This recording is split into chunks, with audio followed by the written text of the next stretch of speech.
पालकमंत्र्यांच्या नागरिक संवाद उपक्रमातून जनतेच्या आशेला मिळाला शासनाचा दिलासा।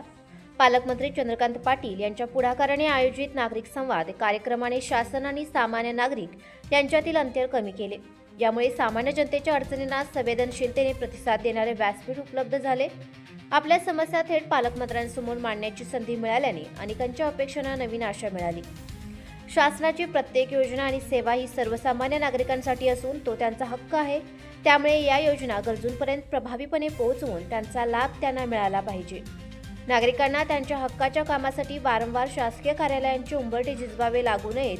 प्रशासनाने लोकाभिमुख, पारदर्शक आणि संवेदनशील पद्धतीने काम करून प्रत्येक प्रकरणाला न्याय द्यावा, अशा सूचना राज्याचे उच्च व तंत्र शिक्षण संसदीय कार्यमंत्री तथा सांगली जिल्ह्याचे पालकमंत्री चंद्रकांत पाटील यांनी या कार्यक्रमात अधिकाऱ्यांना दिल्या।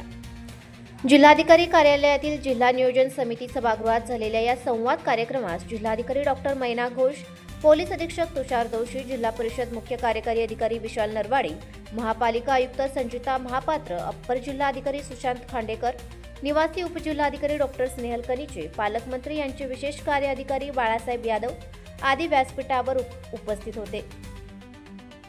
पालकमंत्री चंद्रकांत पाटील यांनी प्रत्येक नागरिकाचे म्हणणे आत्मीयतेने आणि संवेदनशीलतेने ऐकून घेतले। प्रलंबित असलेले प्रश्न, शासकीय प्रक्रियेतील अडचणी आणि विविध विभागांशी संबंधित गाऱ्हाणे नागरिकांनी मांडली। प्रत्येक निवेदनाची गांभीर्याने दखल घेत संबंधित विभागांच्या अधिकाऱ्यांना तातडीने कारवाई करण्याचे निर्देश यावेळी त्यांनी दिले। त्यामुळे अनेक प्रलंबित प्रश्नांना गती मिळत आहे। या कामाच्या पूर्ततेचा अहवाल पालकमंत्री कार्यालयास व संबंधितास 15 दिवसात सादर करण्याचे निर्देश देऊन त्याचा आढावा पुढील नागरिक संवाद कार्यक्रमात घेणार असल्याचे त्यांनी यावेळी सांगितले।